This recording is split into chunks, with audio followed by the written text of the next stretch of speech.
ساعات بحس ان ربنا مش بيحبني. احنا سمينا اللايف بالسؤال ده. بيجيني وسواس مع نفسي كده، اعمل ايه عشان احس بحب ربنا ليا؟ لان نفسي بتتدمر بسبب الحوار ده.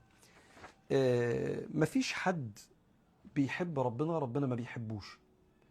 ليه؟ لان العلماء في تفسير سورة المائدة: يا ايها الذين امنوا من يرتد منكم عن دينه فسوف يأتي الله بقوم يحبهم ويحبونه.